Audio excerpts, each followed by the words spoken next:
Buenos días. Estamos aquí el 21 de abril del año 2020.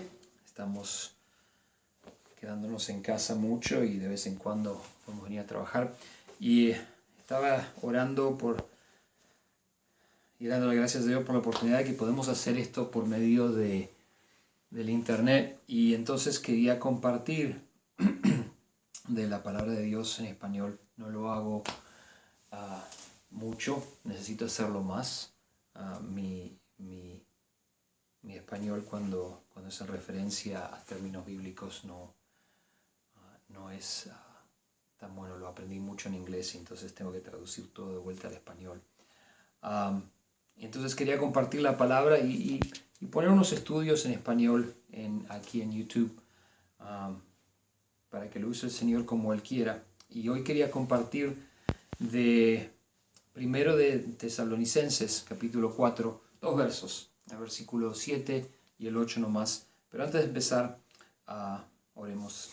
Padre, pedimos en nombre de tu Hijo Jesucristo y te damos gracias por este día. Te damos gracias por la oportunidad de poder estar aquí con vida, pero esa vida para que te demos gloria a ti. Y te pedimos, ahora mientras nos metemos acá en la palabra de Dios y estudiamos un poquito, que nos dirijas, que nos enseñes, que nos hagas entender qué es lo que nos dice tu palabra y tomar esas cosas y aplicarlas en nuestra vida, a caminar en obediencia. Te damos gracias, te pedimos que estés aquí con nosotros y te lo pedimos en el nombre de tu Hijo Jesucristo. Amén. San Pablo escribió dos cartas a los tesalonicenses. La primera es la que estamos mirando acá. Y comienza este capítulo 4 con un requisito a vivir nuestras vidas de un modo que agradezca a Dios, en la forma que los creyentes de Tesalónica habían sido instruidos. Empezando en el capítulo 4, versículo 1, dices: por lo demás, hermanos, les pido encarecidamente, en el nombre del Señor Jesús, que sigan progresando en el modo de vivir que agrada a Dios, tal como lo aprendieron de nosotros. De hecho, ya lo están participando. Ustedes saben cuáles son las instrucciones que les dimos de parte del Señor Jesús. Y continúa y los instruye en lo específico de la voluntad de Dios para sus vidas. Su santificación, ese es el proceso de esta santificación, ¿verdad? Y dice el versículo 3 del mismo capítulo, dice: la voluntad de Dios es que sean santificados, que se aparten de la inmoralidad sexual, que cada uno aprenda a controlar su propio cuerpo de una manera santa y honorosa, sin dejarse llevar por los malos deseos como hacen los paganos que no conocen a Dios, y que nadie perjudique a su hermano ni se aprovechen de él en este asunto. El Señor castiga todo esto, como ya les hemos dicho y advertido. Y es una cosa, hay que acordarse, la mayoría del Nuevo Testamento está escrito a la iglesia. Entonces, cuando San Pablo o los otros apóstoles le dan advertencia en las cartas que han escrito, es para la iglesia, porque tenían estos problemas. Las cosas no han cambiado, la gente es la gente, ¿verdad? La santificación es el proceso por el cual Dios nos hace más como Jesús cada día. Es el proceso que Él usa en el creyente para cambiar su vida. Ese es un proceso que es constante en la vida del creyente, de día a día, en la vida del cristiano, y continúa hasta el fin de la vida. Eso no se termina hasta el momento que Dios nos dice: ok, vente aquí conmigo, ¿verdad? Romanos 8:29 dice: porque a los que Dios conoció de antemano, también los predestinó a ser transformados según la imagen de su Hijo, para que Él sea el primogénito entre muchos hermanos. Entonces, la palabra santificación significa ser consagrado, ser separado para Dios, no separado a otras cosas, pero separado específicamente a Él. ¿Separado de qué? Separado de este mundo, específicamente separado del pecado, y estar separado hacia Dios. Hoy en este día hay que hacerse una pregunta entonces: ¿estamos consagrados? estamos separados nosotros a Dios, porque esa es la voluntad de Dios para nosotros. Y cuando uno está separado para Dios, hay un cambio en la vida de la persona que es evidente y se ve, la otra gente lo ve. Y entonces San Pablo continúa en el versículo 7 acá, dice, Dios no nos llamó a la impureza, sino a la santidad. Dios nos llamó a la impureza. La palabra se refiere al mismo tiempo de impureza física, de impureza moral, y a veces, dependiendo del contexto, también impureza espiritual, porque esas todas es posible. No solamente moral o solamente física, pero las dos al mismo tiempo. Y por buena razón, porque nosotros tenemos una tendencia, una mala tendencia, generalmente la gente, cuando tratamos de excusar pecado en nuestra vida, de tratar de separar lo físico de lo moral y de lo espiritual. Entonces vamos a la iglesia y nos portamos bien, nos cuidamos la boca, nos cuidamos la actitud, pero el momento en que salimos, el momento en que regresamos a la calle, a la vida diaria, no hay ninguna cosa que no hay similitud a lo que habemos recién demostrado dentro de la iglesia o alrededor de otros cristianos. Entonces hay una hipocresía, ¿verdad? Y mi idea de pecado y tu idea de pecado a veces son distintas, así es la gente, todos tienen su opinión. Y la idea de impureza o inmoralidad sexual de este tipo es distinta a la de aquel tipo, entonces aquel hace lo que quiere y este se cuida un poco más o no. Y así vive la sociedad nuestra, ¿verdad? Cada uno hace lo que quiere porque se convencen a sí mismos que como viven está bien. Y hacen unos ejercicios mentales diciendo, bueno, eso está, comparado con aquel o comparado con aquella, yo no estoy haciendo eso. Pero ¿qué es lo que dice Dios? ¿Qué es lo que dice la palabra de Dios? Porque Él es el que nos va a juzgar de acuerdo a su palabra, no de acuerdo a mi opinión. Mi opinión no vale nada en realidad. A ver, mucha gente tiene mucha opinión. Hoy en día todos tienen una opinión con referencia a este virus, pero la verdad eso es otra cosa. Y hay mucha poca gente que saben realmente lo que está pasando. El resto de nosotros miramos los noticieros y tratamos de... Con referencia a la palabra de Dios, mi opinión, la de Él es la que vale. En realidad, lo que yo piense de moralidad o inmoralidad no importa nada, siempre y cuando no esté de acuerdo a la palabra de Dios. Ahora, cuando está de acuerdo a la palabra de Dios, entonces es importante porque yo me estoy poniendo de acuerdo con Él y Él es verdad. El día que yo me encuentre enfrente de Dios, yo no lo voy a poder convencer a Él de mis ideas de moralidad, o de impureza, o de santidad, de lo que yo pensé y por eso hice lo que hice. El estándar de moralidad, el estándar de pureza, el estándar de vida es Jesús, no es el hombre. La palabra impureza significa sin pureza, ¿verdad? Con ausencia de pureza. En el griego está formada de dos palabras. La letra A, que significa el negativo, y la palabra griega katarisia, que significa puro o limpio. Nosotros tenemos una palabra en español, un término médico, que de esta palabra es cauterizar. Viene de esa palabra griega. El proceso de quemar una herida en orden de prevenir una infección o el derramo de sangre, ¿verdad? Esta impureza que menciona Pablo afecta a todo el cuerpo, toda persona. No hay nadie que sea sin esta impureza. Y el Señor nos pide que huyamos de esta impureza. Yo antes de ser cristiano era impuro. Y no porque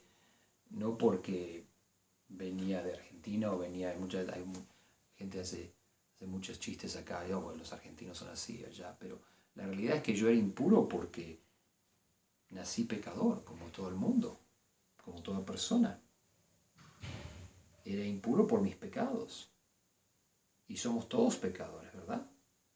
Pero ahora, en que estoy en Cristo, soy puro, soy santo, no por mi propio esfuerzo, no porque, sos pastor, entonces sos puro. No.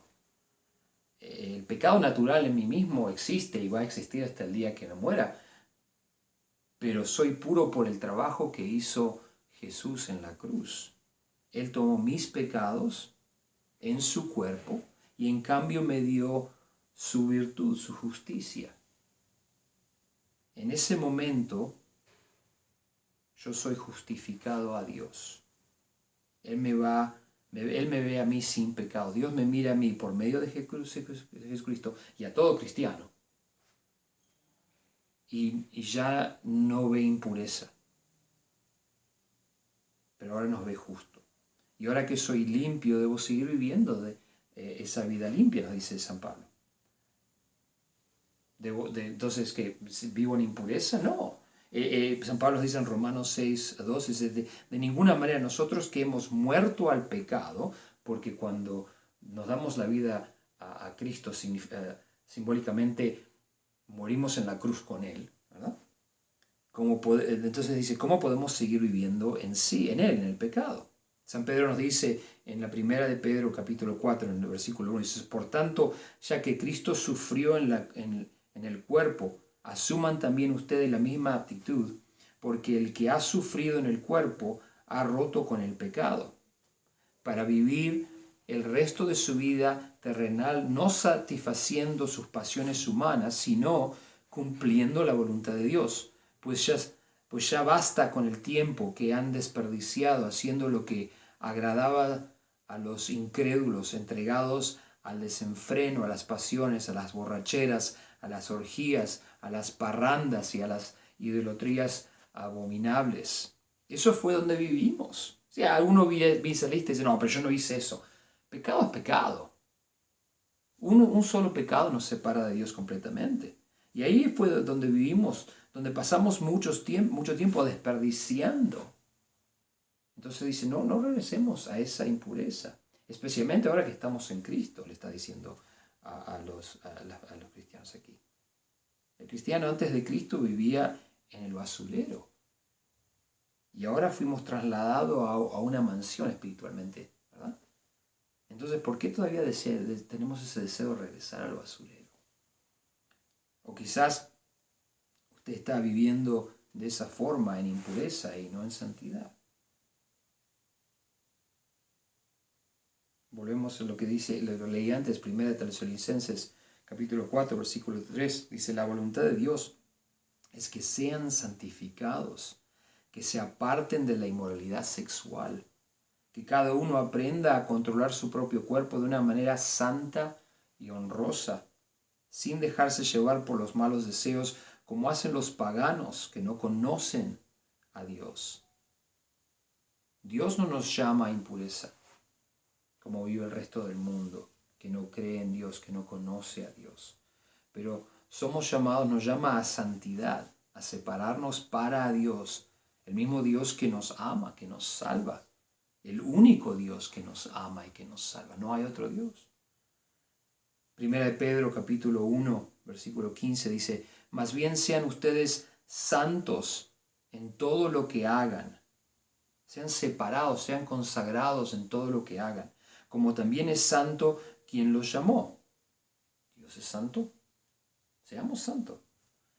Pues está escrito, sean santos porque yo soy santo. Ser santo no es algo que yo pueda hacer por mí mismo. Es imposible por mí ser santo aparte de Dios. La santificación es hecha por Dios en nuestra vida por medio de Jesucristo y a la imagen de Él. La iglesia no nos hace santo. Uno no es santo porque va a la iglesia. Uno no es santo porque pasa tanto tiempo en la iglesia. Uno no es santo, el pastor no nos hace santo.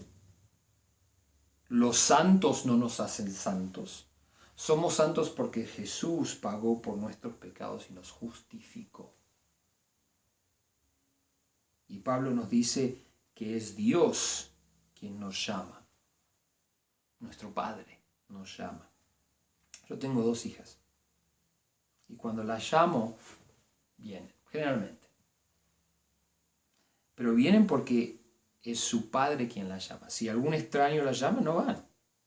Así es como a veces se pierdan los chicos. lo llama un extraño y van y ven qué dice y desaparecen, ¿verdad? Pero si yo las llamo y no vienen, hay consecuencias, especialmente si es algo importante. Lo mismo pasa cuando nuestro Padre nos llama. Y dice acá en el versículo 8, San Pablo dice, por tanto, el que rechaza estas instrucciones no rechaza a un hombre, sino a Dios, quien les da a ustedes su Espíritu Santo.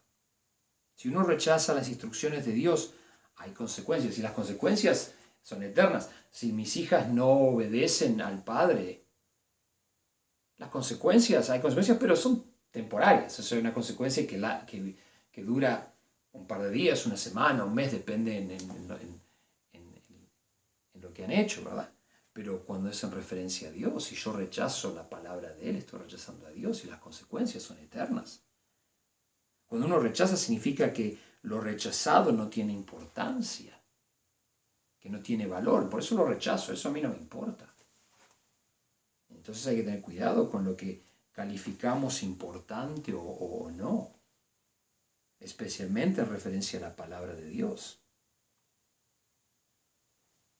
Entre nosotros podemos discutir todo el día con referencia a instrucciones de Dios y lo que yo pienso y lo que yo pienso, pero la palabra de Dios es la palabra de Dios. Y si uno va en contra de la palabra de Dios, esa persona está yendo en contra de la autoridad de Dios.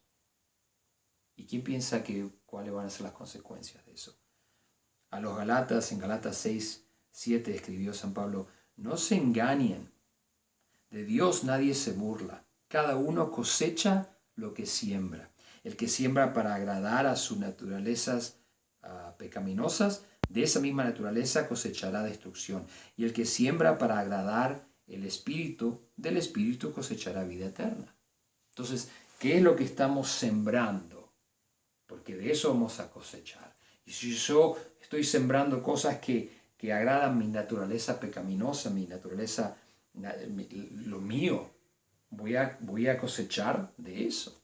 Si yo planto semillas de sandía, no va a salir zapallo, va a salir sandía. Si planto papas, va a salir papa, no va a salir lechuga. Si yo planto al pecado, voy a recibir de eso. Y la palabra de Dios me dice que el pecado me paga con muerte. Separación de Dios, muerte espiritual, ¿verdad? ¿Qué estamos sembrando?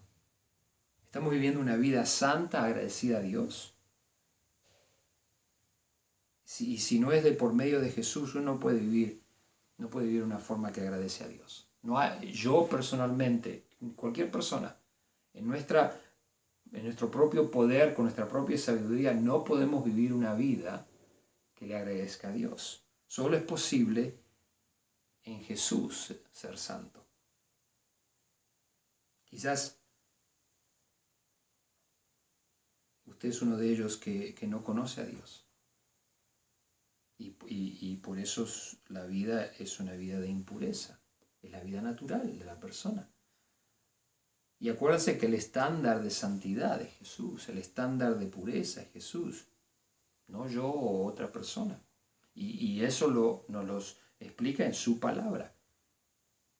Nos lo comunica ese estándar en la Biblia. Juan 3:16, Jesús dijo, porque tanto amó Dios al mundo, que dio a su Hijo unigénito, para que todo el que crea en Él no se pierda, sino tenga vida eterna. Hoy, este día, usted puede ser santo, puro, sin pecado. Lo único que tiene que hacer es pedirle a Jesús que perdone sus pecados, como dice San Pedro, que perdone esa inmoralidad sexual, los desenfrenos, las pasiones, las borracheras, las orgías, las parrandas y las idolatrías abominables o cualquier otro pecado, porque esa lista no es completa, hay de todo, ¿verdad? Esos pecados pecado que nos separa de Dios. Y no estoy hablando de religión, no es una cuestión de ser religioso y hacer todas las cosas, porque eso es imposible, al final del día uno no puede cumplir todo eso.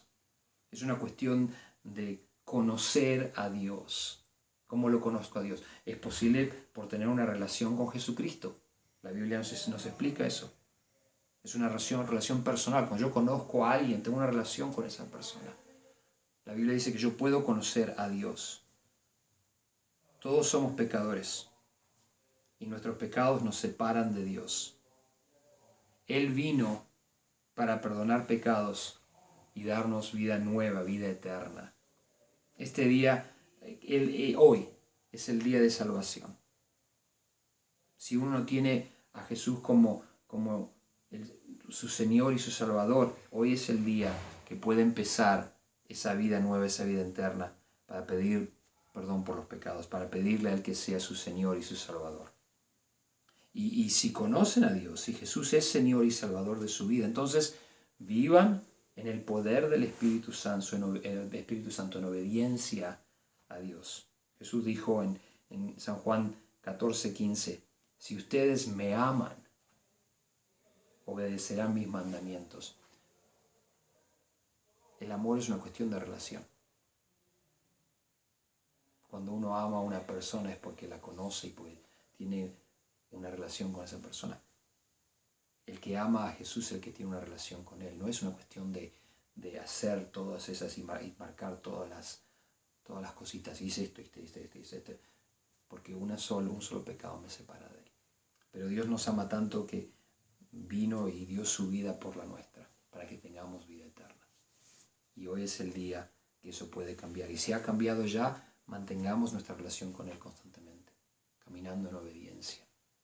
Y esa obediencia es posible porque Él nos da lo que necesitamos para poder caminar en obediencia por medio de su Espíritu Santo. Entonces, si conocen a Dios, caminen con Él. Si no conocen a Dios, entreguen su vida a Él y conózcanlo. Padre, te damos gracias por este día, te damos gracias por tu Hijo y el sacrificio que hizo Él por nosotros y cómo nos demostró su amor en ese sacrificio. Te pedimos que nos recuerdes esto constantemente para que podamos vivir una vida que te agradezca. Y sabemos que lo podemos vivir porque tú eres el que nos da el poder y todo lo que necesitamos para poder vivir. Te damos gracias en este día. Cuídanos, manténganos con nuestros ojos fijos en ti. Te damos gracias por todo y te pedimos esto en el nombre de tu Hijo Jesucristo. Amén. Que Dios lo bendiga. Nos vemos en el próximo estudio. Bendiciones.